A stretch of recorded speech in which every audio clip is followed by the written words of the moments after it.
Production by Bilingual, Nevsky Prospekt, author, Gogol. There is no better place than Nevsky Prospekt, at least in Petersburg. For Petersburg, Nevsky Prospekt means everything. This street is full of brilliance. It is truly the flower of our capital. I know that no matter who the common people or dignitaries living in Petersburg are, they would rather have Nevsky Prospekt than the gold and silver treasures in the world. Not only is he 25 years old. Young people with beautiful mustaches and well-made dresses are fascinated by it, and even old people with full beards and shiny heads are also fond of it. And what about the ladies? Ah, ladies are even more fond of Nevsky Prospekt. Who doesn't love this street? As soon as you step onto Nevsky Prospekt, a fun atmosphere hits you. Even if you have important things to do, as soon as you step onto the street, you will forget everything. This is the only place to relax.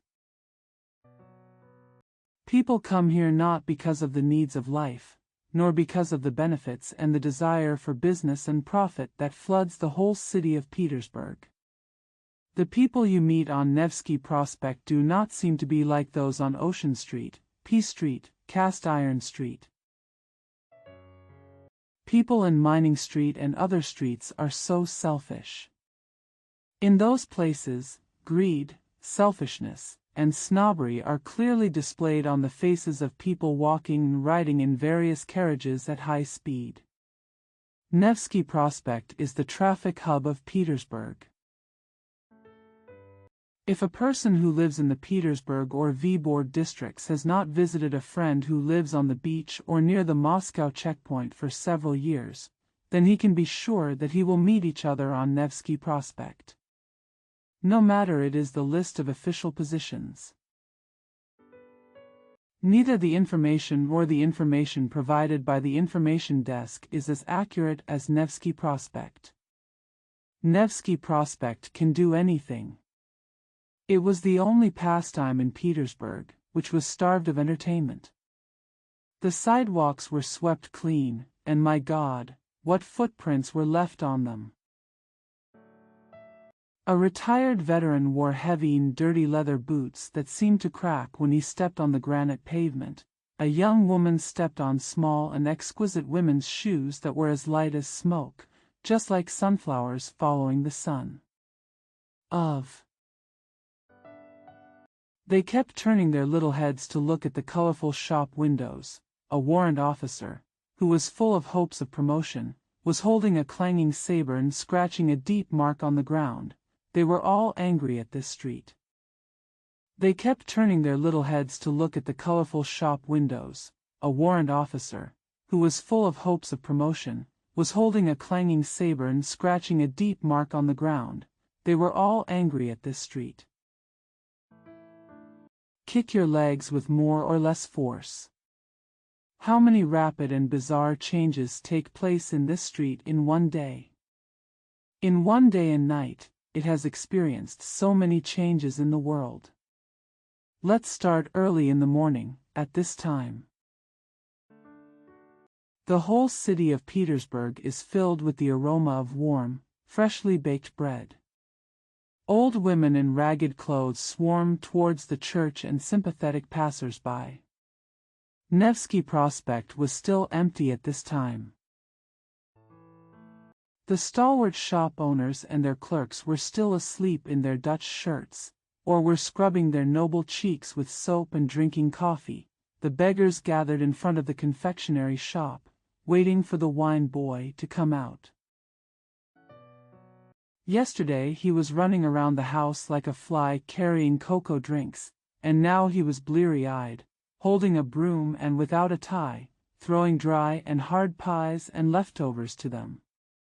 People who have to do things slowly walk around the streets, sometimes. Some Russian farmers who were rushing to work crossed the street. Their long boots were stained with lime.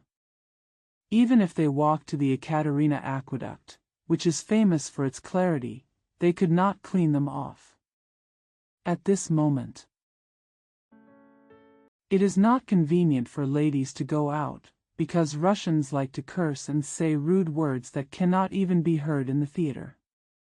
Sometimes, a sleepy official walked with his briefcase under his arm, because he had to pass through Nevsky Prospekt to go to the official office.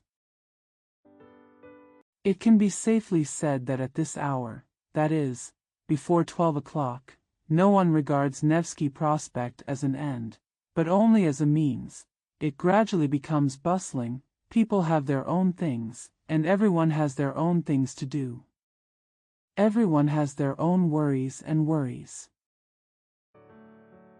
However, I had no intention of thinking about this street. The Russian peasants were talking about 10 kopecks of silver or 7.5 kopecks of copper. The old man and the old woman were waving their arms, or talking to themselves, and sometimes making surprising gestures. But no one listened to what they said, and no one laughed at them, unless they met a group of children wearing floral blouses, holding empty wine bottles or ready-made shoes, running quickly along the street. At this moment, no matter what clothes you are wearing, even if you don't wear a top hat, but wear a beanie on your head, or if your collar sticks out of your tie, no one will pay attention. Petersburg District, Vybor District, Beach Area, Moscow Checkpoint, etc. are all place names of various places in Petersburg. The titles and addresses of senior officials compiled and printed annually in Old Russia. At 12 o'clock, tutors from different nationalities led the children in fine linen turtlenecks. People flocked to Nevsky Prospekt. The English Joneses and the French Kirks held the arms of the children whom they had to take care of like parents, walked slowly, and explained to them in a very solemn manner. The signboard hung at the entrance of a store is used to let people know what goods are sold in the store. Governesses, pale English girls and rosy Slavs, walked proudly behind the lively, naughty girls. They were told to straighten their chests, raise their shoulders, and stand at attention. In short, at this moment, there was a sound of instructing on Nevsky Prospekt. However, towards 2 o'clock in the afternoon, there were fewer and fewer tutors, school teachers and children. They were finally replaced by affectionate fathers who strolled the streets on the arms of their dazzling, bejeweled, neurasthenic female companions. Gradually, people who have finished their important family affairs joined the ranks. For example, some talked to their family doctor about the weather and a boil on their nose, others inquired about the health of their horses and their gifted children. Some people read the advertisements in the newspapers and an important piece of news about the arrival of dignitaries, while others have already had a cup of coffee and tea. In addition, these fates are added enviable. The person who got a good job to handle special affairs. Jones and Kirk are common surnames among British and French people, and are used here to generally refer to British and French tutors. Also coming to this street are officials who work in the diplomatic service. They are more elegant than others in both their profession and their habits. My God, how many enviable positions and titles there are here! How satisfying and comforting they are! Well, it's a pity that if I don't become an official, I won't be favored by my boss. Everything you see on Nevsky Prospekt is decorous. Men in long gowns with their hands in their pockets, ladies in pink. A long train coat made of pure white and light blue satin, and a felt hat. Here you can see the exquisite beards, some velvet-like, some satin-like, that are passed under the tie with very delicate and amazing skills. It is as black as mink and coal. Alas, only officials in the diplomatic service have such beautiful beards. God forbid that officials in other departments should also enjoy black beards, and to their great chagrin, they had to wear brown beards. Here you can also see a unique mustache that is indescribable with words. It is a mustache that has been devoted to the best time of half a life, a pet that has been cared for day and night for many years. It is full of refreshing fragrance, intoxicating perfumes and essences. The mustache that is coated with precious and rare perfume, that is the mustache that is rolled up with imitation leather tissue at night, that is the mustache that I have a touching attachment to and that passers-by are very envious of. Thousands of kinds of felt hats, clothes, and headscarves, all colorful and as light as clouds. The housewives who bought it will not be able to put it down for 2 days, and everyone on Nevsky Prospekt will be dazzled when they see it. It's like countless colorful butterflies suddenly flying from the grass stems, clustering like scattered beads and jade, circling and flying in the sky above the male beetle. Here you can see a waist that even Choo Choo has never seen before. It is so delicate and slender, not much bigger than the neck of a bottle. If you meet face to face, you will step aside respectfully, lest you accidentally let the rude person elbow touched it. You must be timid and worried in your heart.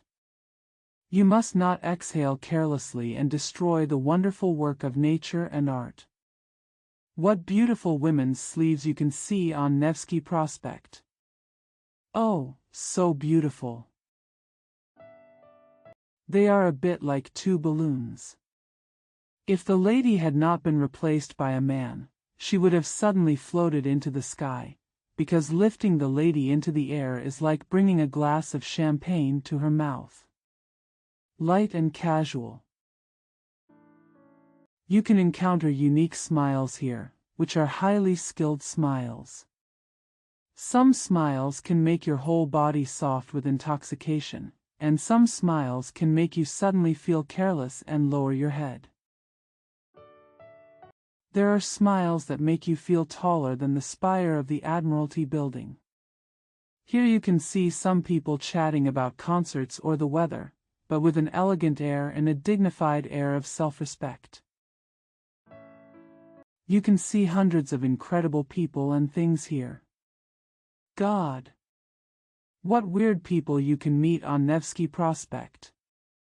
There are many people coming towards you, and they will look at your boots carefully after you walk past. He will turn his head and look at your back again. I still don't understand why I did this. At first I thought they were shoemakers, but that was not the case at all. They were mostly clerks from various ministries. Many of them wrote official documents in elegant writing, or some of them were just hanging out and reading newspapers in candy shops. In short, most of them were people of good moral character. During the great hour between 2 and 3 o'clock in the afternoon, which can be called the peak of activity on Nevsky Prospekt, all the best works in the world are brought here for a grand display. One person displayed a fashionable gown of fine beaver fur. Another person showed off a beautiful, tall and straight nose. The third person had a very beautiful beard, and the fourth person had a pair of beautiful, thoughtful eyes and wore an amazing hat. Feather hat. The fifth person's elegant little finger wears a gemstone ring embedded with evil spirits.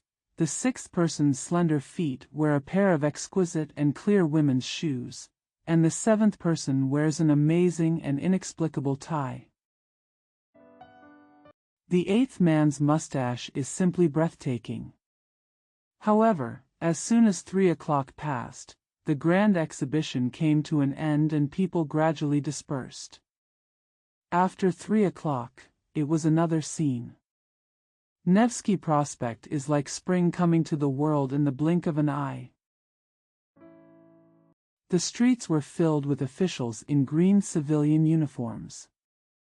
The hungry 9th-class civil servants, 7th-class civil servants and other ranks of civil servants kept speeding up.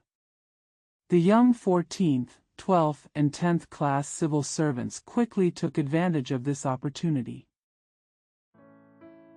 Walking around the Nevsky Prospekt, it's as if you haven't been sitting in the office for 6 hours. However, the elderly 10th class civil servants, 9th class civil servants and 7th class civil servants lowered their heads and walked quickly. They had no intention of looking at the passers-by. They had not yet let go of their worries. Their minds were in a mess and filled with a lot of unfinished case files. For a long time, what they saw in their eyes was not the shop sign. Instead, he shook his briefcase or the round face of the head of the office. A building standing on the banks of the Neva River in Petersburg. From 4 o'clock onwards Nevsky Prospekt was deserted again. You may not meet an official here. Occasionally a seamstress came out of her shop and walked across the Nevsky Prospekt with a box in her hand. The poor victim of the benevolent butcher was now wearing a tweed coat. Already reduced to a beggar, a weirdo from out of town who doesn't matter morning or evening, a slender Englishwoman with a handbag and a book in her hands, a Russian porter wearing a satin cotton frock coat that falls below his waist. He had a pointy beard and had lived a useless life. When he walked politely across the sidewalk, his back, arms, legs and head were trembling slightly. Occasionally, a short craftsman walked by. In addition to this, you will never see anyone else on Nevsky Prospekt. However, once dusk fell over the houses and streets, the policemen, wearing rough mats to protect them from the wind, climbed up ladders to light the street lamps.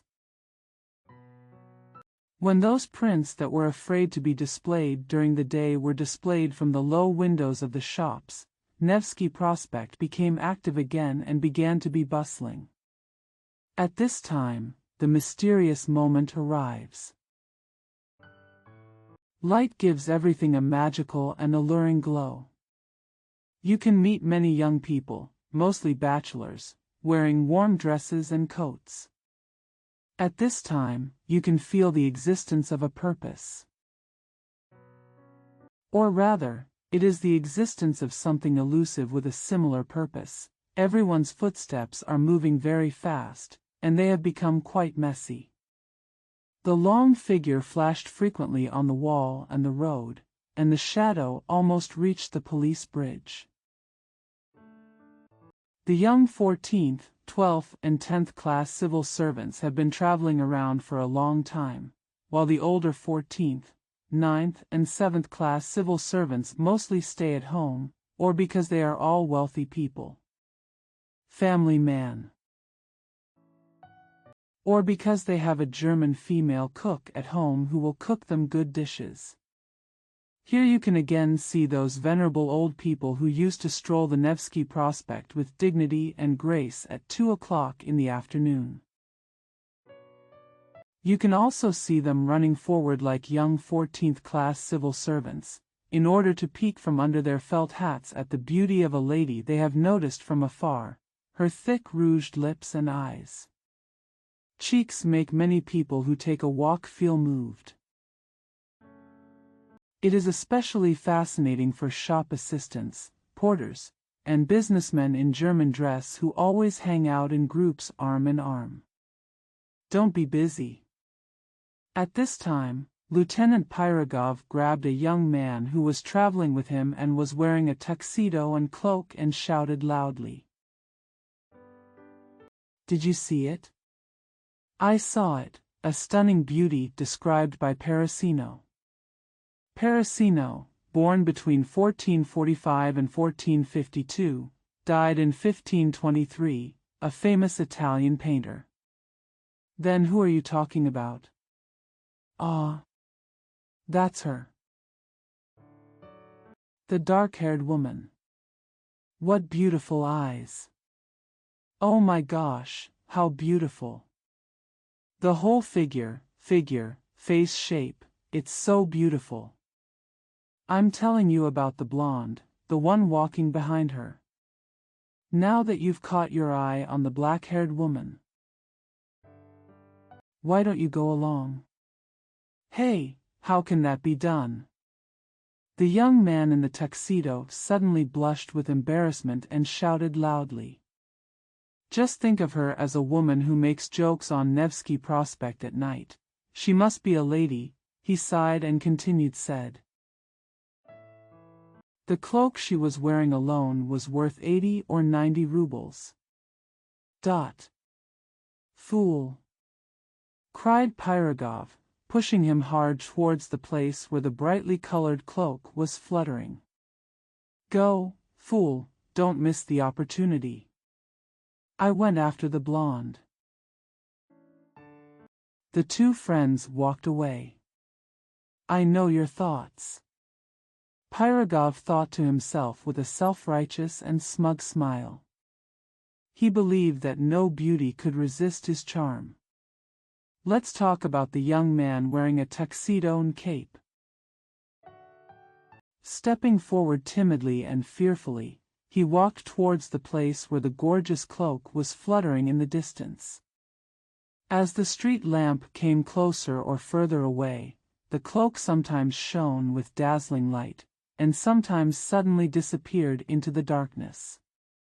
His heart was pounding, so he couldn't help but speed up his pace. He didn't dare to expect to be favored by the beauty walking in the distance, especially he didn't dare to entertain the kind of unfair thoughts hinted by Lieutenant Pirogov, but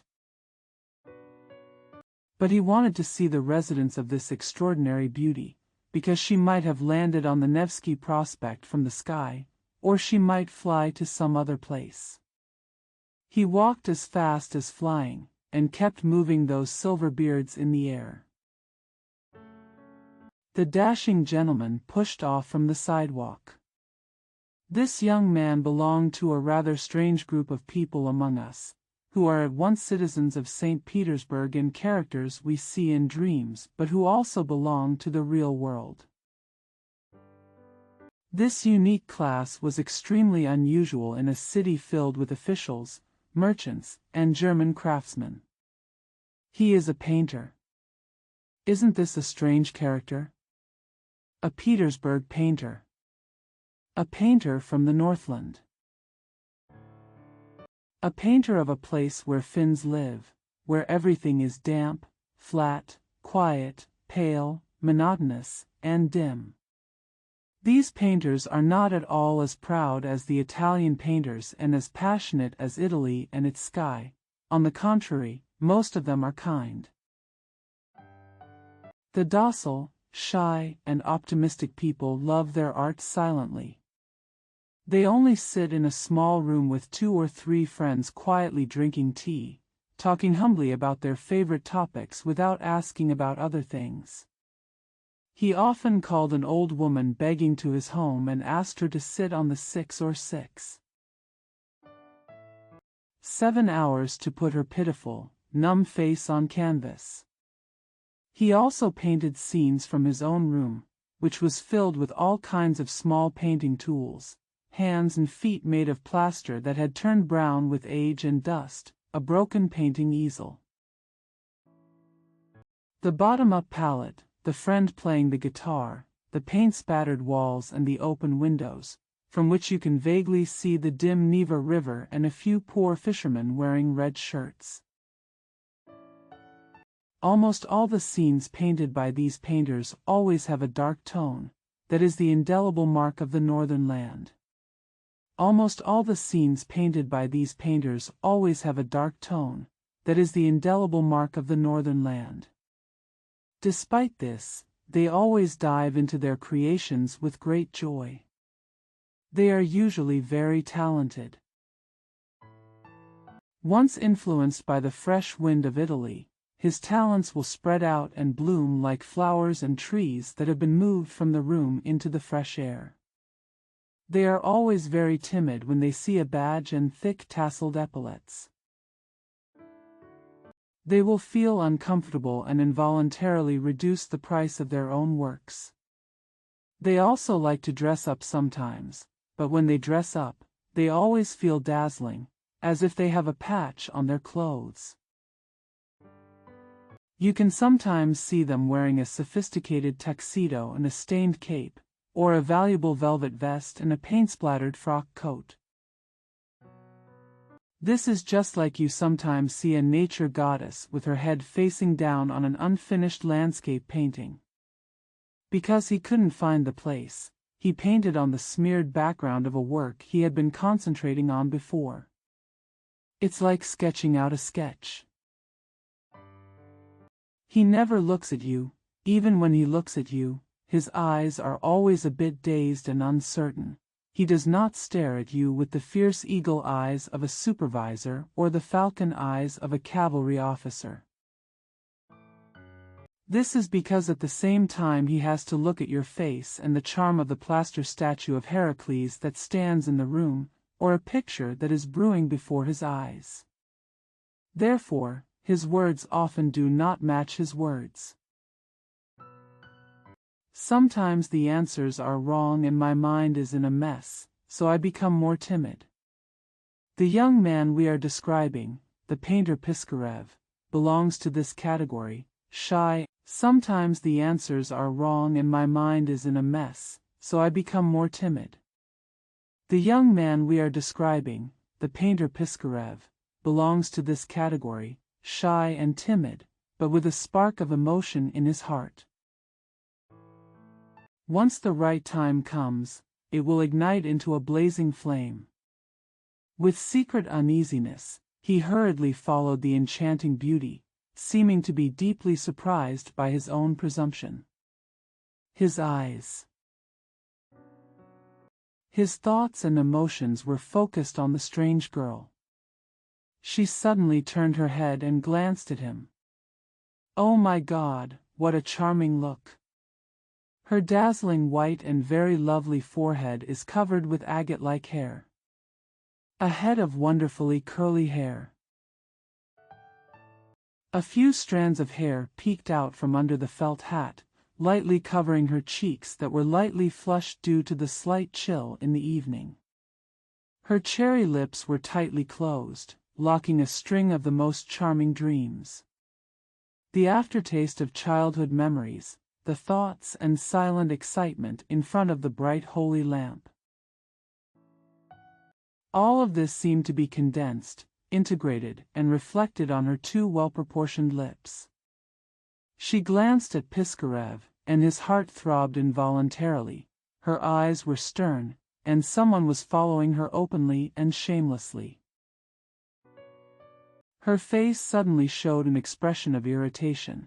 However, even the anger in this charming face was fascinating.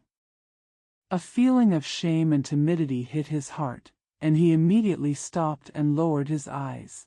But how could we miss this goddess and not even know where she lives in the temple? The young dreamer thought of this and determined to follow closely. In order not to be discovered, he stayed far away and looked around idly. He carefully looked at the signs everywhere, and at the same time, he kept an eye on the strange girl's whereabouts. The number of pedestrians gradually became less and less, and the street became much quieter. The beautiful woman looked back, and he seemed to feel. A faint smile crossed the corner of her mouth. His whole body trembled slightly, and he couldn't believe his eyes. No, it was the illusion of a smile created on her face by the deceptive light and shadow of the street lamp. No, it was his own fantasy mocking him. But his breathing quickened on his chest. He was in an inexplicable trembling. The emotions all over his body were boiling, and everything in front of him was cast in a blur. The sidewalk rushed quickly beneath his feet. The carriage drawn by the galloping horses seemed to be standing still. the bridge gradually lengthened and suddenly broke at the arch, the building stood upside down, and the sentry box collapsed towards him. The sentinel's axe and the gold characters and scissors pattern on the sign seemed to shine on his eyelashes. All this was caused by the charming woman's glance and look back. He turns a blind eye and hears nothing. He unconsciously ran along the light footsteps left by those slender feet, trying his best to slow down the pace that was moving so fast with the pounding of his heart. Sometimes he wondered whether the expression on her face was really favorable to him. At this time, he stopped and hesitated for a moment, but the beating of his heart, the irresistible power and the excitement of emotion drove him forward again. He didn't even notice that a 4-story house suddenly stood in front of him, with 4 rows of windows brightly lit. Everyone stared at him, and the iron railings of the door bumped hard against him. He saw the strange girl running up the stairs as fast as she could. She turned around and put her finger to her lips, indicating that he could follow her upstairs. His legs were trembling, his thoughts were boiling. A strong feeling of joy shot through his heart like lightning. No, this is not a dream. Oh my gosh! How happy this moment is! How wonderful life is in this moment! Heracles is the strong man in Greek mythology. He is the son of Zeus and a human woman, known as Hercules in Roman mythology. But isn't this all a dream? Strange girl, in order to get her angelic glance back, he is willing to sacrifice his life. He regarded coming to her residence to take a look at her as an indescribable happiness. Could it be that she really had feelings for him and favored him? He ran upstairs quickly. He didn't have any worldly evil thoughts in his heart, nor was he ignited by worldly desires. Yes. He is innocent at this moment, like a virgin boy who only has a vague spiritual desire for love. The very things that would arouse indecent desires in a lustful person do just the opposite. But it only made his inner thoughts become more holy. This was a kind of trust given to him by that stunning beauty, which made him vow to be dignified and upright like a knight and faithfully obey all her commands. He was just looking forward to it. Ask him to do something as difficult and laborious as possible, and he can do his best to overcome all difficulties and dangers. He believed that there must be some secret and important matter that forced her to trust him and require his vigorous help. And he felt that he had the strength and determination to do anything. The stairs spiraled up, and his racing fantasies whirled with them. Be careful going upstairs. Her speaking voice sounded like a harp. The blood vessels all over his body couldn't help but tremble slightly. In the dark high place on the 4th floor, the strange girl knocked on the door. The door opened suddenly, and they walked in together. A lovely-looking woman came forward with a candle in her hand. But he looked at Piskarev so strangely and wildly that he couldn't help but lower his eyes. They entered the room. But I saw the figures of 3 women scattered in various corners. One was playing with cards, the other was sitting at the piano, playing something like a sad polonaise with 2 fingers. There is also a woman who is dressing up in the mirror and combing her long hair. Although a stranger came in, she did not want to stop her work at all. Dress up. The room was filled with that unpleasant clutter which can only be seen in a room accustomed to the ease of a bachelor. The furniture was fine, but covered with dust. A spider was spinning its web on the carved cornice. From the crack in the door of another room, which was not closed, I could vaguely see a shining leather boot with spurs and the red trim of a uniform. The bohemian laughter of men and women could be heard everywhere. From the crack in the door of another room, which was not closed, I could vaguely see a shining leather boot with spurs and the red trim of a uniform. The bohemian laughter of men and women could be heard everywhere. God, where has he come? At first he didn't want to believe it. He began to look carefully at the various items in the room. However, the walls were empty, the windows had no curtains, and there was no sign of the housewife's careful care. Each of these poor women looked haggard, and one of them was almost sitting in front of him. "Come down."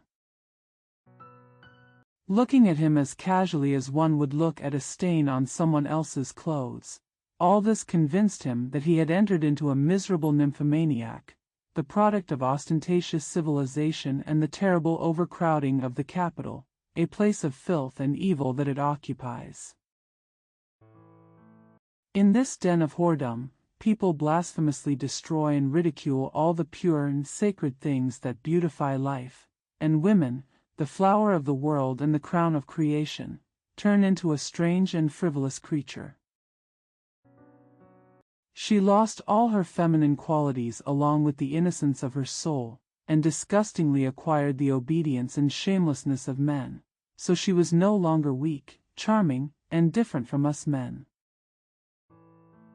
Piskarev looked at her from head to foot with astonished eyes, as if he wanted to know whether it was the beauty who had enchanted him on the Nevsky Prospekt and brought him here. However, she stood facing him, still looking so charming. Her hair is still so beautiful, her eyes still look as beautiful as a fairy. She was full of energy, she was only 17 years old. It was obvious that she had just fallen into this terrible slut. He still did not dare to touch her cheek. Her cheeks were so fresh and cute, lightly covered with a faint blush. She was really charming. He stood motionless in front of her, intending to just stare blankly, as forgetfully as before. But the beauty hated such a long silent conversation, so she looked directly into his eyes and smiled meaningfully. Yet there was something pitiful and impudent about it. It looked grotesque on her face. It's like a greedy person trying to pretend to believe in God, and it's as out of place as a poet reading an account book. He was suddenly startled. She opened her small lips and said some words, all of which were extremely boring and vulgar, as if she had fallen into despair. Even his sanity has been lost. He didn't want to hear anything anymore. He was like a child, looking very ridiculous and naive. He neither took advantage of this opportunity nor felt very happy. Someone else would have been ecstatic. Instead, he ran out into the street like a wild goat. He sat in his room with his head drooped and his hands hanging down, like a pauper who had found a priceless pearl and accidentally dropped it into the vast ocean.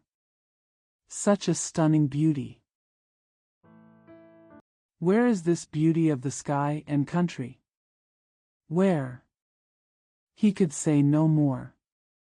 Indeed, there is nothing that makes us more devastated than to see natural beauty sinking into the rancid breath of lasciviousness. Let ugliness cooperate with lasciviousness, but beauty, gentle beauty, it can only be combined with purity and flawlessness in our minds. The beauty over whom poor Piskarev was fascinated was indeed a wonderful and extraordinary woman. It was especially strange that she should be in such a despicable devil's cave. She was charming, beautiful in appearance, and exuded an elegant demeanor. She would never have thought that the evil demon would stretch out its terrifying claws towards her. She should have been the priceless treasure of her beloved husband, the world of happiness, the paradise of bliss, and all the wealth. She should have been a charming and silent star in an ordinary person's home, and she would speak sweet words as long as her lips were slightly opened. Order to come. She was supposed to be a goddess. In the crowded hall, on the shiny parquet floor, next to the bright candlelight, enjoying the silent admiration of a large group of admirers who fell at her feet, alas, it was a pity that she succumbed to the insidious devil's will. He went on to destroy the harmony of life, and was finally thrown into the abyss by the devil with a grin. He was immersed in heart-wrenching pity and sat alone in front of the candlelight. It was past midnight, and the clock on the tower had struck 12:30, but he was still sitting. He was motionless, not sleepy, and didn't want to do anything. Drowsiness crept over him quietly while he was motionless. The room gradually faded away, with only the candlelight shining brightly through the dream he had sunk into. Suddenly there was a knock on the door, and he was suddenly startled. Then he woke up. The door suddenly opened, and a servant in gorgeous uniform came in. His solitary room had never been visited by anyone wearing gorgeous uniforms trimmed with gold and silver, let alone at such an unusual moment. He felt puzzled and looked at the servant, who came in with an eager and inquiring look. "There is a lady," said the servant, bowing deeply, "whose house you visited a few hours ago. She has asked me to come to see you, and has sent a carriage to fetch you." Piskarev stood there, speechless, deeply surprised. "Send the carriage, uniformed servant." "No, it's probably a mistake." "Hey, man," he said timidly, "you probably got the wrong place. Your wife must have asked you to pick up someone else, not me."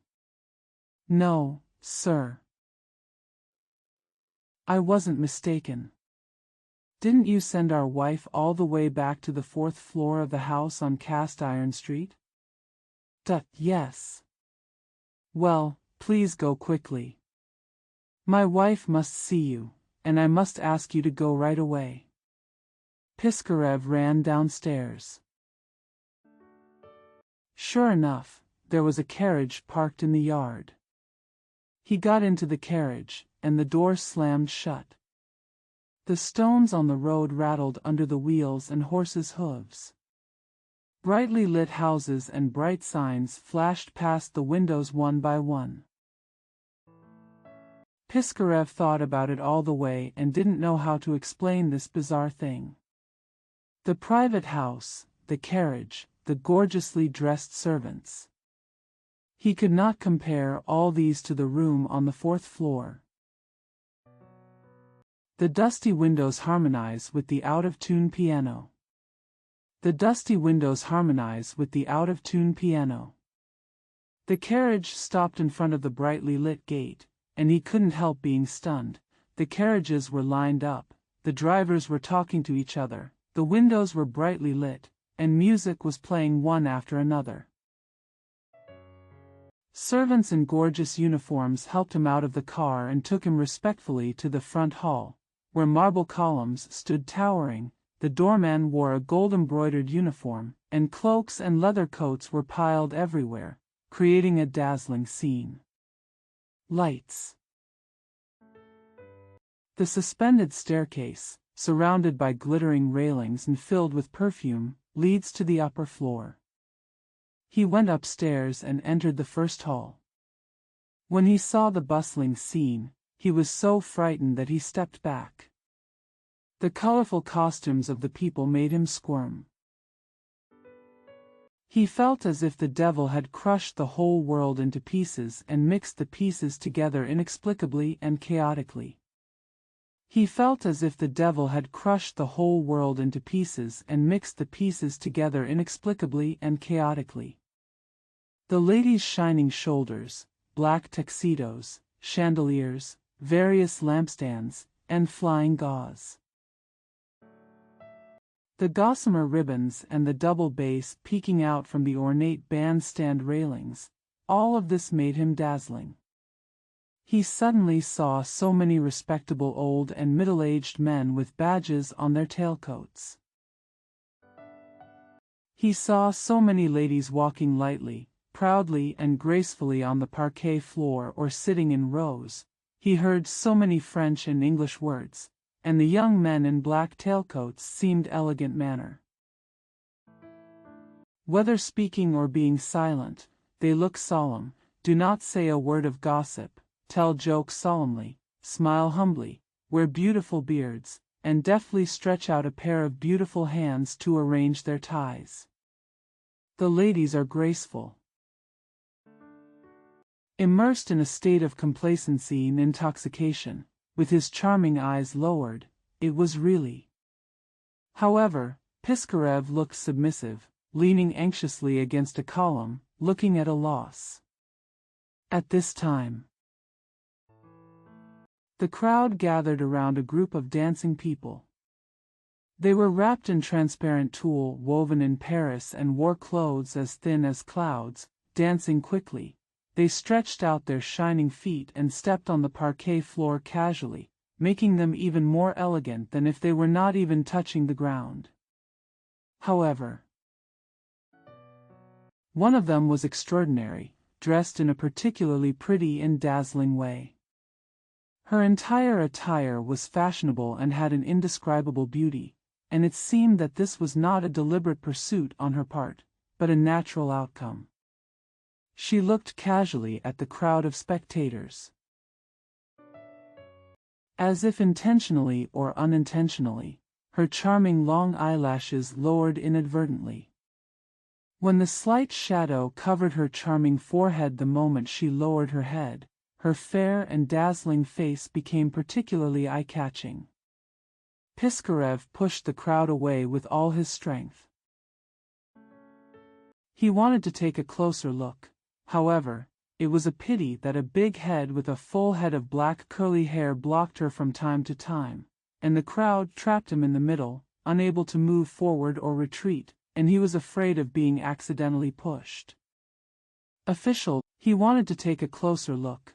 However, it was a pity that a big head with a full head of black curly hair blocked her from time to time, and the crowd trapped him in the middle, unable to move forward or retreat, and he was afraid of being accidentally pushed.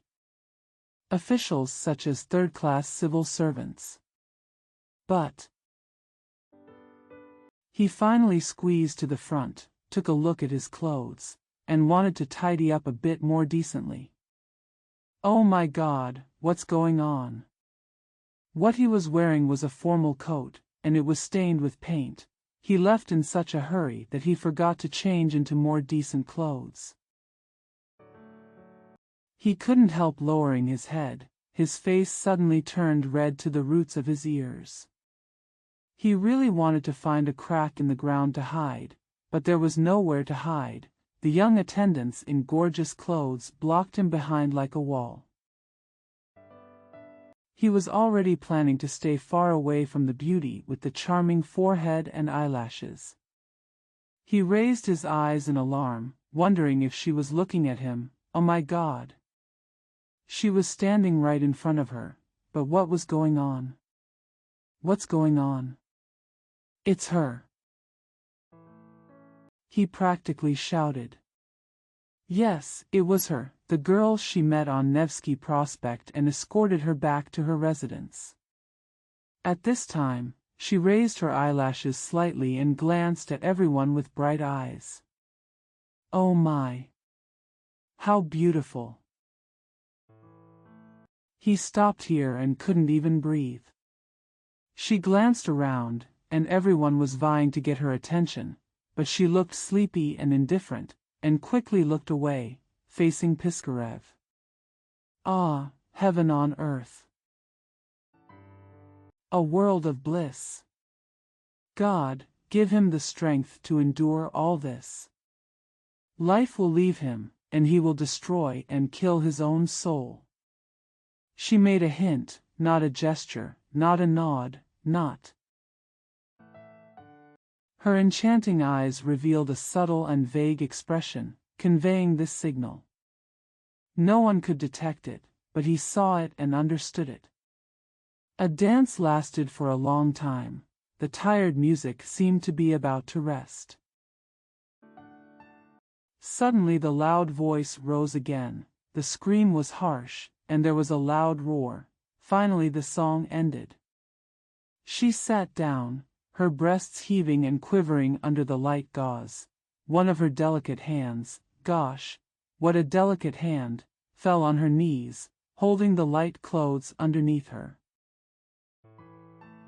The clothes seemed to make a pleasant sound when cushioned under the body, and the light snow-green color of the clothes highlighted the delicate hand. As long as I can touch this hand, I will be satisfied. Nothing more could be asked for. It would be too presumptuous to even think about it. He stood behind her chair, not daring to speak or breathe loudly. "Are you bored?" she said. "I feel bored too. I can see that you hate me," she added, lowering her long eyelashes. "Hate you? Are you talking about me?" Piskarev was flustered. I wanted to continue talking, which would lead to a lot of incoherent words, but then an attendant who spoke playfully and interestingly and had a bunch of fluffy crests on his head came over. He happily showed off a row of fairly white teeth. The witty words she spoke pierced into his heart like sharp nails. Fortunately, someone finally came to ask the attendant about something. "How annoying," she said, looking up at him with her angelic eyes. "I'll sit at the other end of the hall. You come over too." She squeezed into the crowd and disappeared. He pushed away everyone like crazy and followed them there. Yes, it was her. She was sitting like a queen, otherworldly and gorgeous, looking around, looking for him. "You're here," she said softly. "I don't want to hide it from you. You must find it strange how we met by chance. You may think that I am one of those nasty and shameless people you see, right?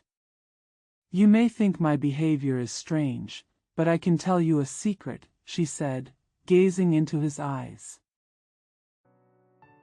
"Can you never leak it?" "Oh, definitely. Must. It must not be leaked." But then an older man came up to her, spoke to her in a language that Piskarev could not understand, and then stretched out his arm to her. She glanced at Piskarev with a pleading look, signaling him to stay where he was and wait for her return, but he was so impatient that he could not obey anyone's orders, not even those she said. He immediately followed, however. The bustling crowd finally separated them. He never saw the snow-white dress again. He walked anxiously through the rooms, pushing people who were coming towards him recklessly, but in room after room, only celebrities could be seen sitting there playing bridge, and there was total silence. In the corner of a house, several elderly people were arguing about the merits of studying literature and martial arts. In another corner, people in well-dressed tuxedos make flippant comments about a prolific poet's multiple volumes of poetry. Piskarev saw a dignified-looking elder pinching the buttons of a man in a tuxedo and giving him a very fair opinion of his judgment. But the other party roughly pushed him aside, even ignoring the prestigious medal hanging around his neck. Piskarev ran to another room. She was not there. I hurried to the third room. Still no one was there. "Where is she? I want to see her. Alas, I cannot live without looking at her. I want to hear what's in her heart." However, he searched everywhere in vain.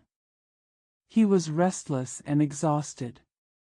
He cowered in a corner and looked at everyone. His eyes were sore, and everything around him gradually became blurred. Finally, the four walls of the room were clearly visible before his eyes. He raised his eyes and saw a candlestick in front of him. The light was about to go out deep in the candlestick. One candle was lit. Wax flowed onto the table. Turns out he was asleep. Oh my God, what a dream! Why wake up? Why not wait a little longer? Maybe she will come back. The annoying twilight shone through his window with an unpleasant dim glow. The room was immersed in a dark, blurry mess of light and shadow. Alas, how ugly the reality is. Why does it have to be opposite to the dream? He hurriedly took off his clothes, lay down on the bed, covered himself with a quilt, and wanted to briefly recover the lost dream. Why does it have to be opposite to the dream? He hurriedly took off his clothes, lay down on the bed, covered himself with a quilt, and wanted to briefly recover the lost dream. Sure enough, he immediately started dreaming again, but what he dreamed about was not at all what he wanted to see.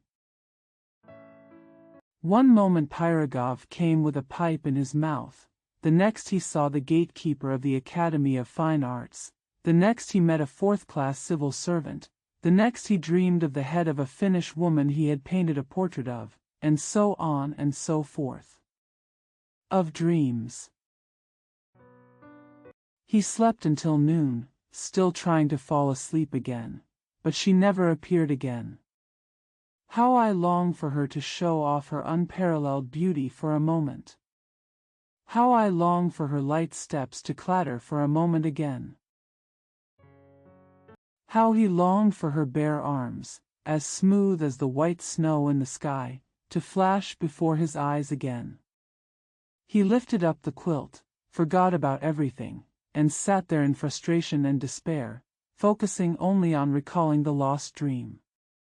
He had no intention of doing anything. His eyes were dull and emotionless, staring lifelessly at the window facing the yard, where a dirty waterman was pouring out water that was about to freeze, and a street vendor shouted in a goat-like voice, "Are there any used clothes for sale?" This everyday and real thing sounded strange to him. He sat like this until dusk fell, then fell asleep on the bed. Tossing and turning, it was hard to fall asleep for a long time, but finally I fell asleep. I had another dream, a nasty, disgusting dream. Lord, have mercy on me, let me see her even for a moment, even for a minute. He waited for the night to come again, fell asleep again, and dreamed of an official, who was both an official and a bassoon player. Oh, how uncomfortable. She appeared at last. Her little head and her head of curly hair, she looked at each other, oh, for the blink of an eye. Another fog, another chaotic dream. Finally, the pursuit of dreams became his life, and from that moment on, his whole life took a strange turn. He fell asleep, so to speak, while he was awake.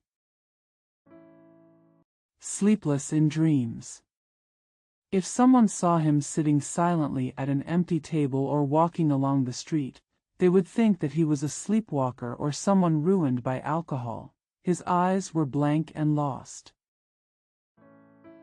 The mental disorder he was born with became even more severe now, brutally erasing all expressions and changes of emotion on his face. Only at night did he feel alive again.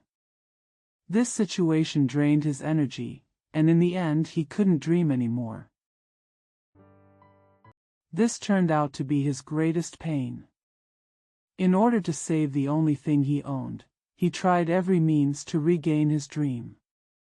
He had heard that there was a way to relive old dreams. All he had to do was take opium. But where to get opium? He remembered a Persian who owned a shawl shop. This man asked him to draw a picture of a beauty almost every time he met. He made up his mind to find help from the Persians, who must have this kind of opium. The Persian sat on the sofa with his legs crossed and received him. "What do you want the opium for?" the Persian asked. Piskarev told him about his insomnia. "Okay, I'll give you some opium, but you have to draw me a picture of a beauty. I want to draw a stunning beauty. Black eyebrows, big eyes like olives. And I was lying next to her, smoking my pipe. Do you understand? I want to draw a very beautiful one." What a beauty! Piskarev agreed to everything. The Persian went out for a while and came back with a small jar containing a black liquid. Carefully pour a little into another small jar, then give it to Piskarev, telling him to mix it with water and drink it, no more than 7 drops at a time. He greedily grabbed this extremely precious little jar, which could not be exchanged for gold, and hurried home. When he got home, he poured a few drops into a glass of water, swallowed it in one gulp, and fell asleep. Oh my God, what a pleasure! It's her. See her again. However, it is already something else.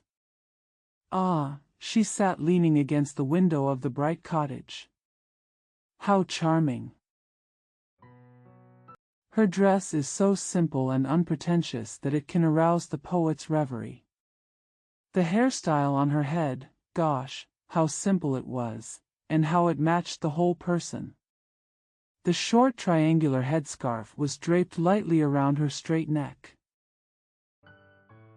The whole person is elegant and simple, and everything about him contains a mysterious and inexplicable charm. How beautiful is her graceful gait! How sweet is the sound of walking footsteps and the rustling of simple dresses! How cute is her hand holding the bracelet surrounded by animal hair! She said to him with tears in her eyes, "Don't look down on me, I am not at all what you think I am. Look at me carefully, and you say, did you think I would do such a thing? Ah, no, no. Whoever dares to think that way, let him." But he woke up, heartbroken and tears filling his eyes. A popular decoration at the time. It would be better if you never came to this world at all. Never lived in this world. It would be better if it were just a painting by a talented painter. I will never leave the canvas, always looking at you and kissing you. I will regard you as my most beautiful vision, depend on you for life and death, and share our breath and breath. Then I will be extremely happy. I have no other extravagant hopes. I will call your name like a guardian angel before I go to bed and after I wake up. Whenever I need to paint something beautiful and sacred, I will wait for your appearance. But now, what a terrible life! What good does she gain by living? Can the life of a madman bring joy to his relatives and friends who once loved him? My God, what a life we have! Dreams and reality are always at odds. Similar thoughts kept bothering him. He thought of nothing, scarcely ate or drank, and looked forward eagerly and feverishly to the coming of night and his enchanted dreams. This constant obsession dominated his whole body, mind, and imagination. As a result, that beloved image appeared in front of him almost every day, and it was always incompatible with reality, because his thoughts were as simple as a child's. In these dreams, the girl became more pure and beautiful, and completely changed her appearance. Taking opium continuously made his thoughts more excited. If someone falls in love, loves madly, loves passionately, loves so painfully, loves so much that everything inside is burned, and loves so much that he cannot leave his soul, this unfortunate person must be him. One of the dreams made him extremely happy. He dreamed of his studio, very happy, holding a palette, and sitting there with great concentration. She is also in the studio. She has become his wife. She sat next to him. Charming's elbows rested on the back of his chair, watching him paint. There was an expression of incomparable happiness in her delicate and sleepy eyes. Everything in the room was filled with an atmosphere of happiness and tranquility. The windows were bright, clean, and orderly. Oh my gosh! She nestled her cute little head on his chest. He had never had such a sweet dream. She nestled her cute little head on his chest. He had never had such a sweet dream. After waking up from the dream, he felt refreshed and not as lazy and weak as before. Some strange thoughts flashed through my mind. Perhaps, he thought to himself, she suffered a sudden misfortune. She could not help but fall into the world of prostitution. Perhaps, she was deeply regretful in her heart. Perhaps, she herself also longed to jump out of the pit of fire. Should he just stare at her ruin and remain indifferent? You know that as long as you extend a helping hand, you can rescue her from the dire straits. He began to wander in his mind. You know that as long as you extend a helping hand, you can rescue her from the dire straits. He began to wander in his mind. No one knows me, he said to himself, and others can't care about me, and I don't care about other people's affairs. As long as she truly repented and turned a new leaf. I will marry her. I must marry her. It is much better than many people marrying a housekeeper or even a lowly slut. And my move was selfless, even great. I am returning a stunning beauty to the world. Having drawn up such a frivolous plan, he felt a blush suddenly rise on his face. When he walked to the mirror, he saw his cheeks were sunken and his face was pale, and he couldn't help but feel horrified. He dressed up carefully, washed his face and smoothed his hair. Putting on a new tuxedo, a fashionable vest, and a cloak, he walked out into the street. He took a breath of fresh air and felt refreshed, as if a patient who had just recovered from a long illness finally walked out of the door. As he approached the street, my heart was pounding involuntarily because I hadn't been there since that unfortunate encounter.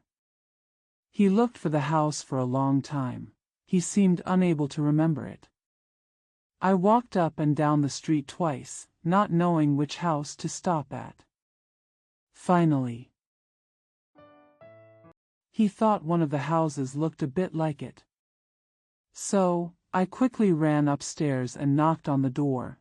The door opened, and a person came forward to greet me. Who is it? She is the one he likes, the beauty hidden in his heart, the model for his ideal painting, so heart-wrenching. Someone who is so painful and so sweet that I think about day and night. She stood in front of him. He was trembling all over. His heart was filled with ecstasy, and he was so weak that he could hardly stand. She stood face to face, still charming, even though her eyes were sleepy. Her face was slightly pale and not so beautiful, but she was still charming. Oh, she shouted when she saw it was Piskarev, rubbing her eyes. It was already 2 o'clock in the afternoon. Why did you run away that day? He sat down on the chair limply, staring at her blankly. I just woke up. They didn't bring me home until 7 o'clock in the morning. I was really drunk, she added with a smile. Ah, you might as well be mute and unable to speak at all. Why bother saying these words? She suddenly revealed to him all the details of her life. However, despite this, he still suppressed the anger in his heart and determined to give it a try to see if his persuasion would have an effect on her. He took courage. Her trembling but passionate voice showed that she was deep in the fire. She listened to him intently, with that look of astonishment which we usually do when we see something unexpected and very strange. She smiled lightly and glanced at the female companion sitting in the corner. The female companion was no longer cleaning her comb and was listening carefully to what the new preacher had to say. "It is true that I am poor," said Piskarev after a long and instructive exhortation. "Finally," he said, "however, we can work for a living. We can work together to improve our living conditions. The greatest happiness is to make a living by ourselves. I can paint, and you can sit beside me, encourage me, embroider or do something else, handwork. We will have enough food and clothing. How can that be done?" She interrupted him with a look of disdain on her face. "I'm not a washerwoman or seamstress, so why do I have to work? Oh my God!" These words revealed her lust for the whole mean and obscene life. It was a life full of emptiness and boredom, accompanied by lust all day long. "Just marry me." The female companion, who was still sitting silently in the corner, took over the conversation shamelessly and said, "I will marry you and just sit like this." Said. A silly grimace appeared on her contemptible face, which made the beauty laugh. "Ah, this is so presumptuous. It's unbearable." He walked away in a daze and with a numb expression. He was confused, aimless, blind. Listening but not hearing, unaware, wandering all day long. No one knew where he spent the night.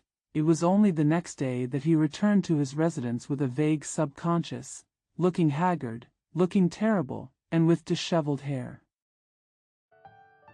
He looked like a nervous wreck. He locked himself in his room, letting no one in, and asking for nothing. For days passed, and the locked door was not opened once. Another week passed, and the door was still locked. People crowded to the door of the room. She called him loudly, but there was no sound. Finally she pried open the door and found that he had cut his throat and was dead. The bloody razor fell to the floor. His hands were spread out convulsively, and his appearance was twisted and scary. It can be inferred that his hands were not in the right place and he suffered a long period of torture before the guilty soul finally came out of the body. Thus perished poor Piskarev, the victim of a wild passion, a meek, timid, humble, and innocent man. He harbors a spark of talent that may, in time, burst into flames. No one cried for him. Beside his body, there was no one except the figure of a patrolman and the cold face of a medical examiner. There was not even a religious ceremony, and his coffin was carried quietly to Okta. Only a soldier watching the gate followed the coffin and wept, and that was only because he drank an extra bottle of vodka. Even Lieutenant Pirogov did not come to see the remains of this unfortunate and pitiful man, but the lieutenant took good care of him during his lifetime. However, Lieutenant Pirogov could not care less. He was busy with something very important. Now let's talk about him.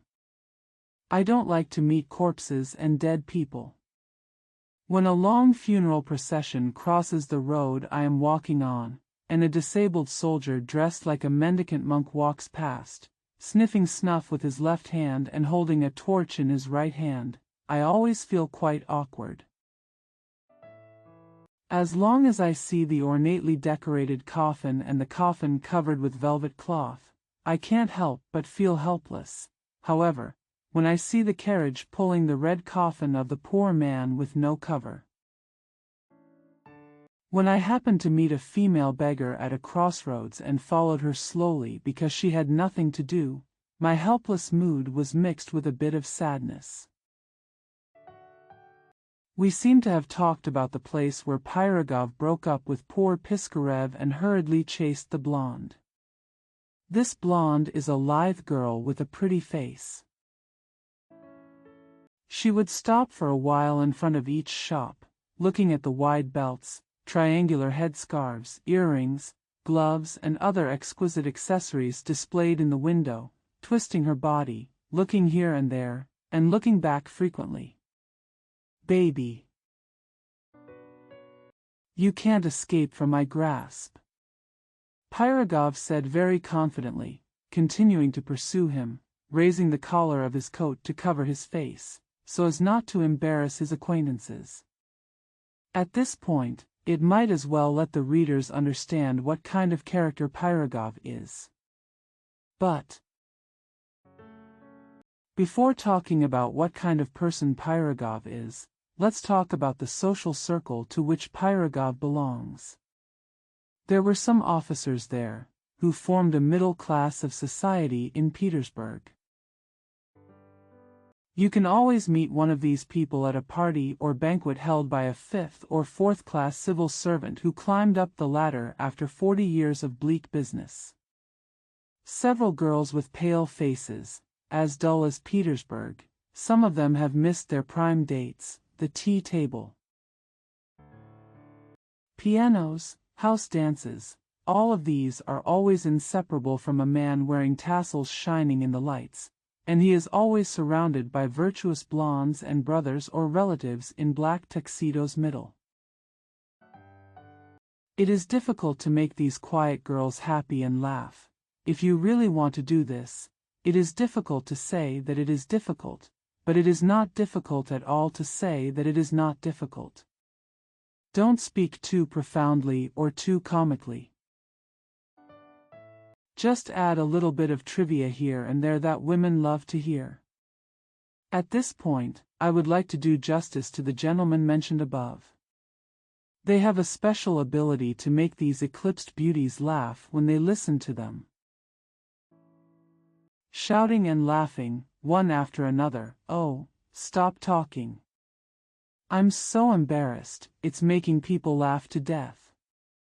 This is often the best reward for them. They rarely make it into the upper class, or they simply don't have the chance to climb up. They were squeezed out from there by what this society calls aristocrats. Then again, they are considered learned and educated people. They like to talk about literature and are full of praise for Bulgarin, Pushkin and Gretsch. But he criticized Orlov with contempt and sarcasm. They never miss an opportunity to speak in public, even if it's about bookkeeping or tree planting. No matter what play is being played in the theater, you can always see someone there. Unless farces like Flatka the Fool have spoiled their fastidious tastes.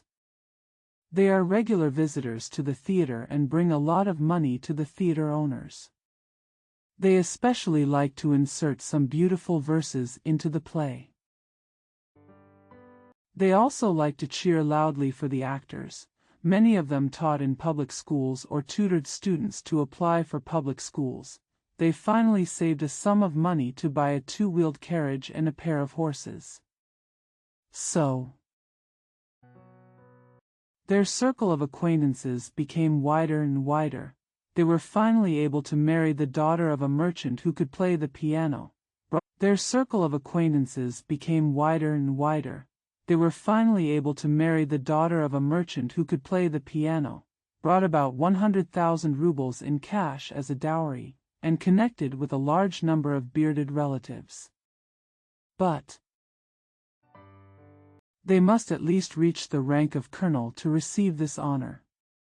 Because even though the Russian bearded men smell like cabbage, they must marry their daughters to generals, at least to colonels. The main characteristics of young people belonging to this type are roughly the same. However, Lieutenant Pirogov had many unique talents.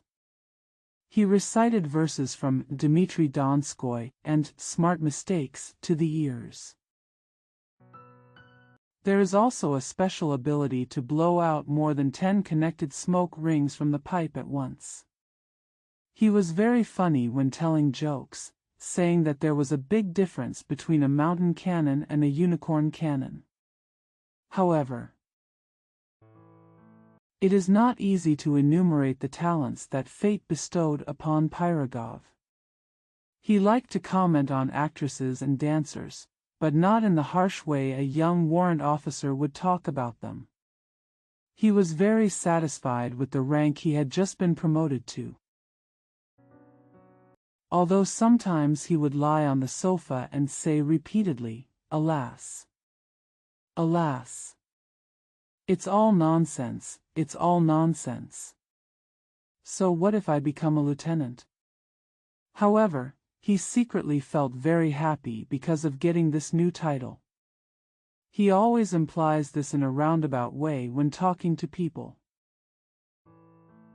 Once, when he met a reporter on the street who he thought was behaving vulgarly, he immediately told him to stop.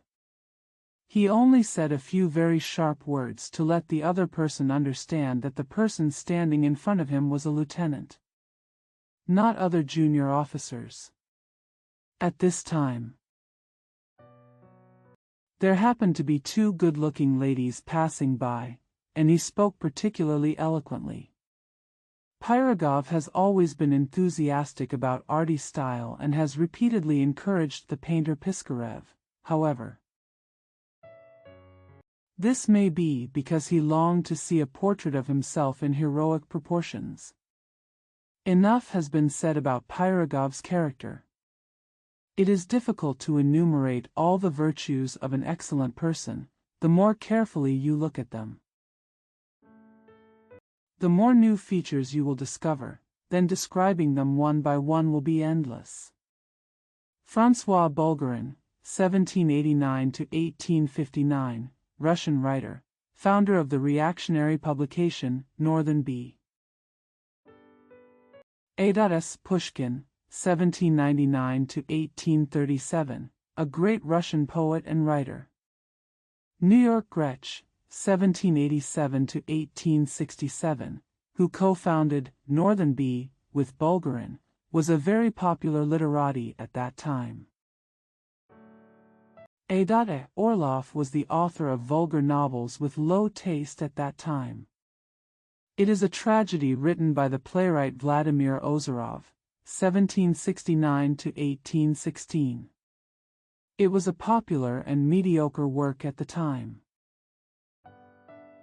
Is a famous comedy written by the famous writer Shai Griboidov, 1795–1829, which extremely harshly satirized and criticized the social and political system of the time.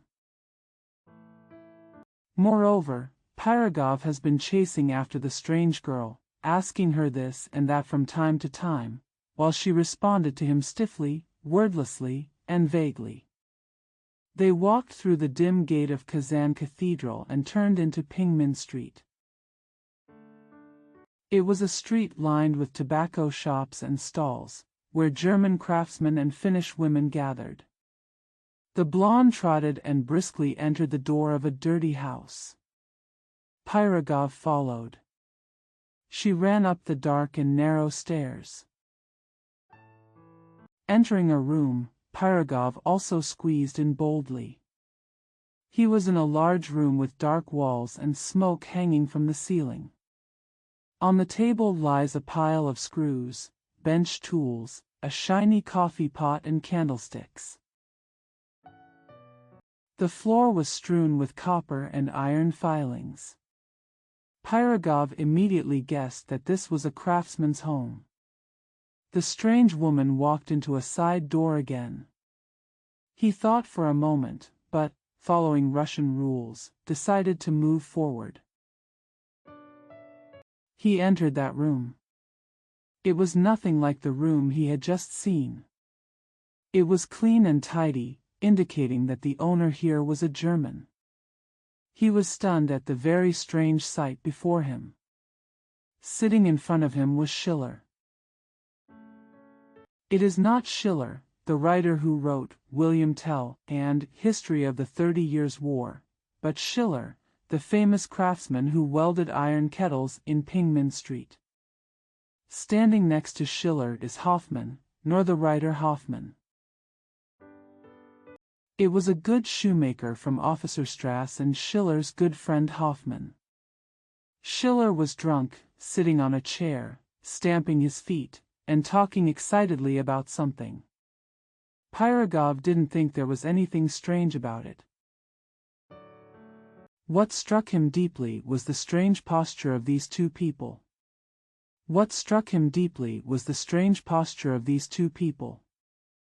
Schiller sat there with his big nose stretched out and his head tilted back, while Hoffmann stretched out 2 fingers, pinched the nose, and scraped it with the blade of a shoe repair knife. Both men spoke German, so Pirogov, who only knew Gut Morgen, could not understand what was going on. However, Schiller's words roughly mean this. Schiller, 1759 to 1805.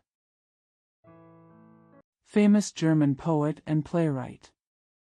Hoffmann, 1776 to 1822, a famous German novelist and painter.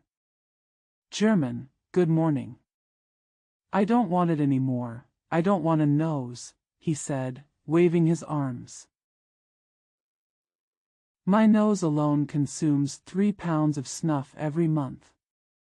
I have to pay the unlucky Russian tobacco shop, because the German tobacco shop does not sell Russian snus.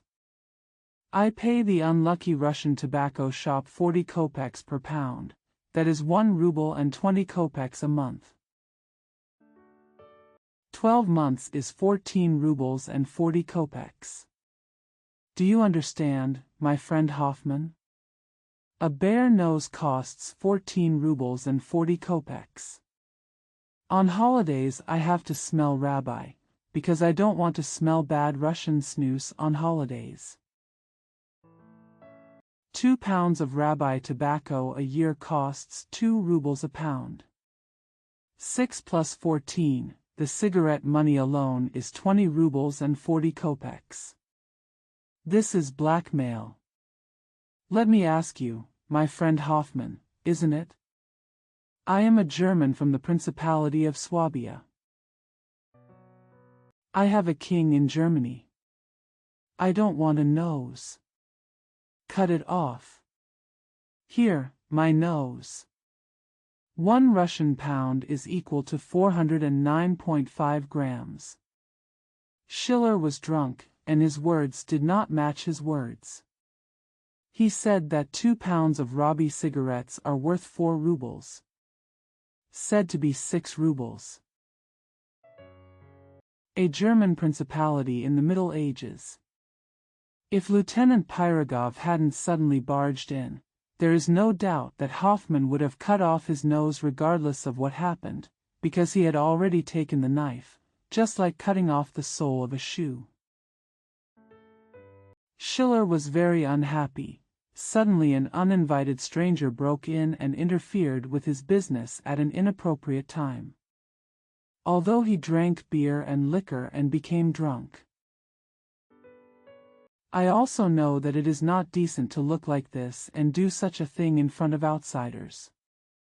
At this moment, Pirogov leaned slightly and said in his unique friendly tone, Please forgive me.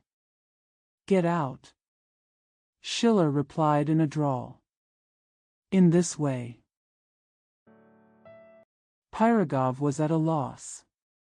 He had never been treated so rudely. The slight smile on his face suddenly disappeared. He felt deeply that his self-esteem was hurt, so he said, "I'm so surprised, sir, you probably don't see, I'm an officer." "How much is an officer worth?" "I am a German from the Duchy of Swabia." At this time, Schiller slammed his fist on the table, will become an officer, 1.5 years as a cadet, 2 years as a lieutenant, and tomorrow I will be an officer immediately. However, I don't want to join the army. This is what I think of officers, bah. While speaking, Schiller stretched out his palm and spat on it. Seeing that Pirogov had no other choice, he had to leave in anger. However, such rough treatment was detrimental to his status and really made him very sad. Not happy. He stopped several times on the stairs, as if trying to muster up his courage and think of some way to make Schiller understand that he was being too presumptuous. Later, on second thought, Schiller could be forgiven because his head was filled with beer. What's more, the beautiful appearance of the blonde appeared in front of his eyes, so he decided to ignore the matter. Early the next morning, Pirogov came to the foreign blacksmith's shop again. In the front room he met the pretty blonde. With a serious expression on her face, she asked in a cold tone, "Are you okay?" "Oh, hello, my dear. You don't recognize me, do you? You look quite like me, what beautiful eyes." Lieutenant Pirogov said, trying to fondly tease her chin with his fingers. But the blonde couldn't help but let out a scream, and asked coldly, "Are you okay?" "I just want to see you, nothing else," Lieutenant Pirogov said, smiling kindly as he stepped forward. However, when he saw the blonde, he was so frightened that he tried to crawl in the door. Added another sentence, "My dear, I want to make a pair of spurs. Can you make them for me? Even if it's just to love you, I don't actually need spurs at all, but a bridle. What a pretty little hand." Lieutenant Pirogov always seemed extremely affectionate when making similar confessions. "I'm going to call my husband," the German woman said loudly, turned and left. After a few minutes, Pirogov saw Schiller coming out of the room, looking sleepy. Just woke up from last night's drunken state. He glanced at the officer and vaguely recalled what had happened during the day yesterday. He didn't remember his gaffe yesterday at all, but he still realized that he had done something stupid. So he received the officer with a very cold air. "I won't do spurs without 15 rubles, he said, wanting to send Pirogov away because he was an honest German. It was embarrassing to face someone who had seen him in a disgraceful state. Schiller liked to invite 2 or 3 friends to drink together without letting outsiders see him. At such times, he always locked the door, even his co-workers were kept away. Why is it so expensive? Pirogov asked gently, It's German craftsmanship. Schiller touched his chin and replied indifferently. The Russians are willing to do it for just 2 rubles. Okay, even if I like you and want to be your friend, I'll pay you 15 rubles. Schiller pondered for a moment. He was an honest German and was inevitably a little embarrassed. He still wanted Pirogov to give up the idea of customizing it, so he stated that it would take at least 2 weeks to complete it. Unexpectedly, Pirogov agreed without saying a word. Schiller started to think about how to do this job in a decent way, so that the real thing could be worth 15 rubles. At this moment, the blonde came in and rummaged around on the table covered with coffee pots. The lieutenant took advantage of Schiller's deep thought and walked up to her. He pinched her arm that was exposed to her shoulders. This made Schiller very unhappy. "Meine Frau," he cried. "Was violentito?" The blonde agreed. "Then she go to the kitchen." German, my wife. German. What's up? German, walk quickly. The blonde turned and walked out. So, 2 weeks later? Pirogov asked again. Yes, in 2 weeks, Schiller replied thoughtfully. I have a lot of work to do at the moment. Goodbye. I'll come back later. Goodbye. Schiller replied, closing the door. Pirogov was determined to pursue her. Although the German woman clearly ignored him, he couldn't understand how she could go against his good intentions, especially with his diligent attitude and shining official rank. Fully entitled to favor. However, it should also be noted that although Schiller's wife was beautiful, she was stupid in mind. But folly has a special charm in beautiful women. At least I know many husbands who are elated because their wives are stupid. Think of stupidity as a sign of innocence. Human beauty works special wonders. All the defects of mind in beautiful women, far from being repulsive, are particularly endearing. In them, vices themselves are endearing, but once the beauty fades, then a woman has to be 10 times smarter than a man in order to attract attention, if not to win love, at least to gain respect. Then again, Schiller's wife, despite her stupidity, had always been a woman. Therefore, it was not easy for Pirogov's bold plan to succeed. However, overcoming obstacles always brought a sense of satisfaction, so the blonde became more and more worried about him day by day. He often asked if the spurs were doing well. It made Schiller tired. Schiller went all out to get the spurs job done as quickly as possible. The spurs finally got it done. Oh, what a delicate craftsmanship! Lieutenant Pirogov shouted as soon as he saw the spurs. Oh my gosh, what a clever job! Even our generals don't have such good spurs. A feeling of self-satisfaction rippled in Schiller's heart. His eyes looked very happy, so he no longer had any grudge against Pirogov. This Russian officer is a smart man, he thought to himself. So, can you also make a case? For example, make a scabbard or put a case on something else. Well, that's not difficult, Schiller said with a smile. Then make me a scabbard. I will bring you a sword. I have a nice Turkish dagger, but I want a scabbard for it. Schiller seemed to have been hit by a bomb. He suddenly frowned.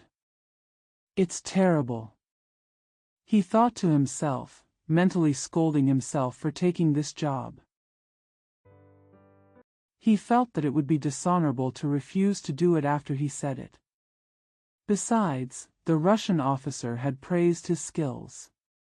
He had no choice but to shake his head slightly and agree. However, when Pirogov went out, he shamelessly kissed the beautiful blonde's lips. It also made Schiller doubtful. I think it will not be superfluous to give the reader a brief introduction to Schiller, who was a thoroughly German.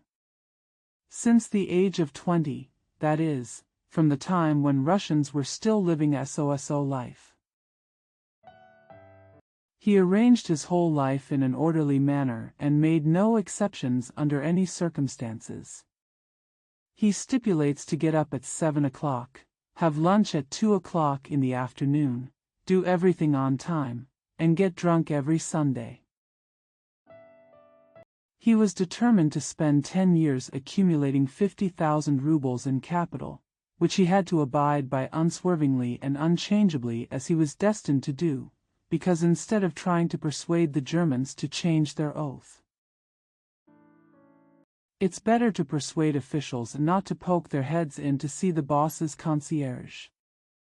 He did not increase his expenses under any circumstances. Even if the price of potatoes increased much more than usual, he would not add a kopeck more and would rather buy less.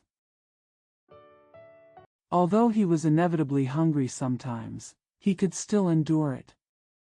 He was meticulous in his work and stipulated that he should not kiss his wife more than twice a day and night. In order to avoid kissing her more than once, he always only put a spoonful of pepper in the soup, however, on Sunday. This rule was not strictly adhered to, because Schiller had to drink 2 bottles of beer and 1 bottle of parsley, the latter of which he always scolded. He drank wine, not at all like an Englishman. As soon as he finished his meal, he locked the door and drank to himself. On the contrary, he, a German, always drank happily and casually, either with Hoffmann, the shoemaker, or with Kunz, the carpenter, who was also a German and a big drinker. This was the character of Schiller, who was generous and generous, so he eventually became very strapped for money. Although he was a slow man and a German, Pyrogov's behavior aroused jealousy in his heart. He racked his brains, but still couldn't think of a way to avoid the Russian officer. And this time, Pyrogov was smoking a pipe among his companions, because God had arranged that all officers smoked pipes. There was something in his words and a smile on his face, hinting that he had a secret with a beautiful German woman. Personal affair. In his words, he and this girl were already deeply in love, but in fact, he had almost no hope of winning her heart. One day, he was strolling along the Rue Pleine, looking from time to time at Schiller's house with its eye-catching signboard showing a coffee pot and a samovar. He was really overjoyed. He saw the blonde leaning out the window and watching the passers-by. He stopped, waved to her and said, "Gut Morgen." The blonde nodded to him as if she had met an acquaintance. "Hello, is your husband at home?" "At home." The blonde replied. "When was he not at home?" "Not at home every Sunday," the blonde said stupidly. "That's good," Pyrogov thought secretly, "this is a rare opportunity." So, next Sunday. He suddenly appeared in front of the blonde. Schiller was indeed not at home. The beautiful housewife was frightened, however. Pyrogov was more cautious this time, and bowed deeply with great respect. Showing the charming grace of his flexible and girdle body. He talked and laughed very kindly and politely, while the silly German woman simply responded casually. In the end, he tried every trick, but he still couldn't interest her.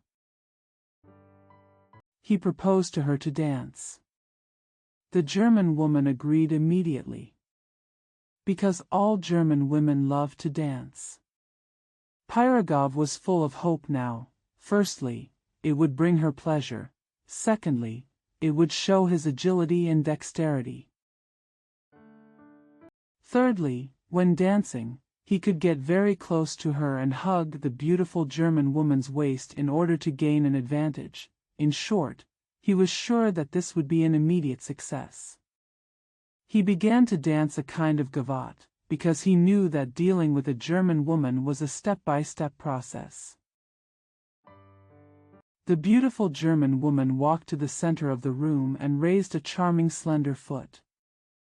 This gesture made Pyrogov ecstatic, and he couldn't help but go to kiss her. The German woman kept shouting, which seemed to Pyrogov. It added to the charming charm.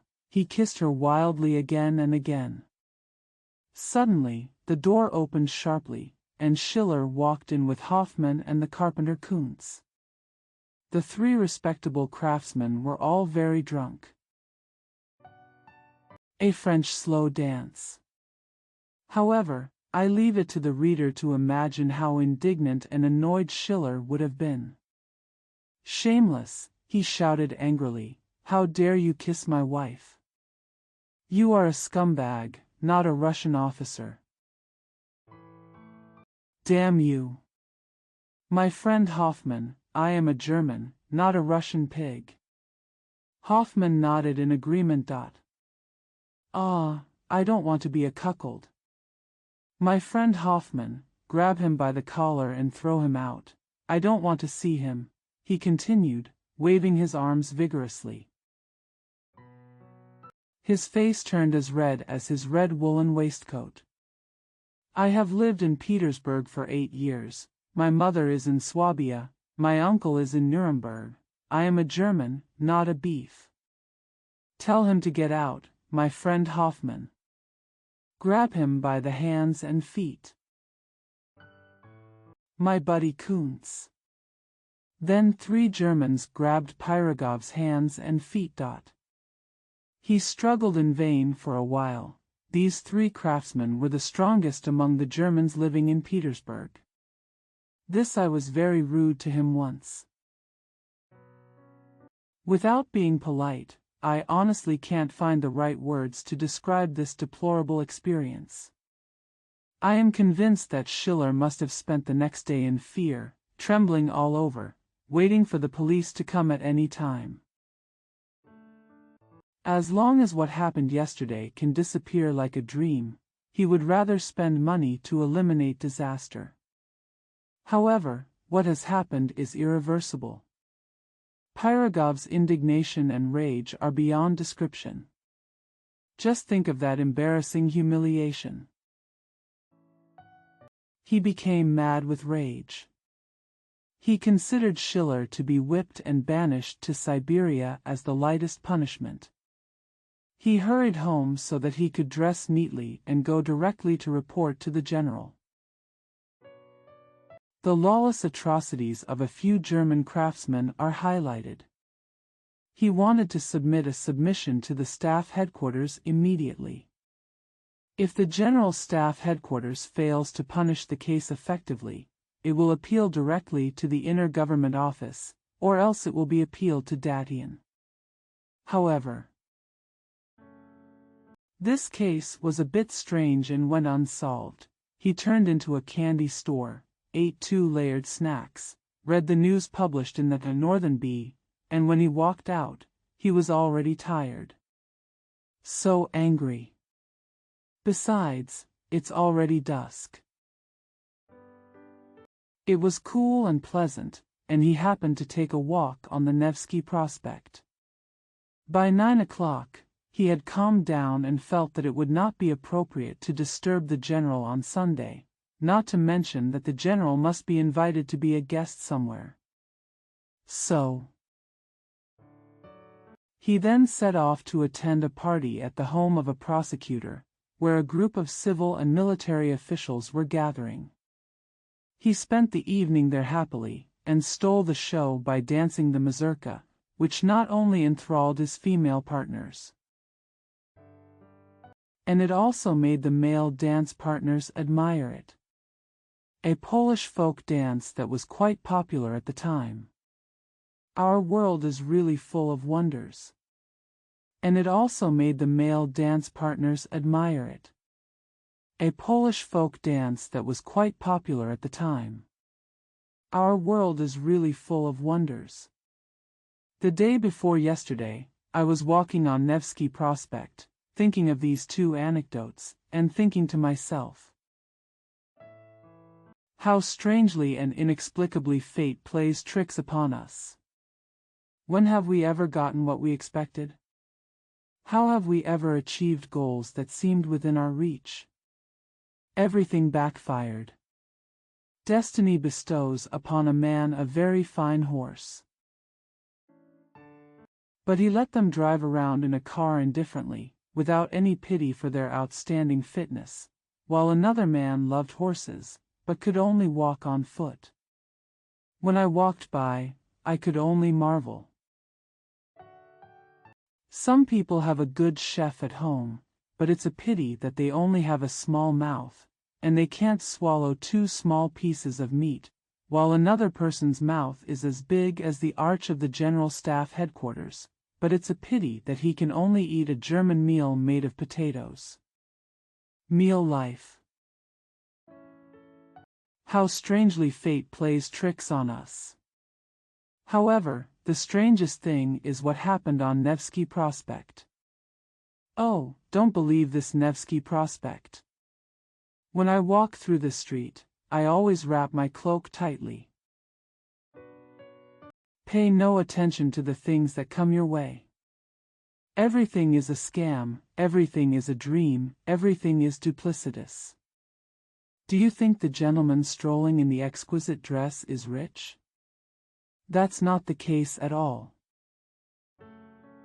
All he owned was the dress. Do you think the 2 fat men who stopped in front of the church under construction were talking about the art of architecture? Nothing like that.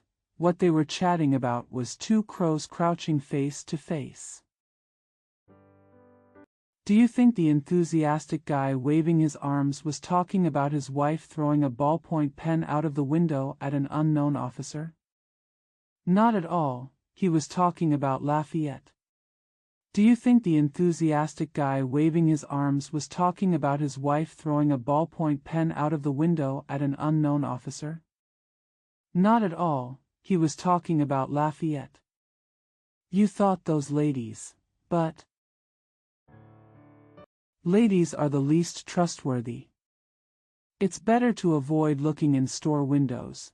The trinkets on display there are very beautiful, but the price will put you off. Don't peek at the pretty faces of the ladies under their woolen hats. No matter how the beauty's cloak flutters in the distance, I will never follow her to explore the secrets. Stay away, for God's sake, stay away from the street lights. Hurry, try to be as quick as possible, and walk past. It would be a blessing if the streetlights merely splashed a little stinky lamp oil on your fashionable dress. However, everything except streetlights can be confusing.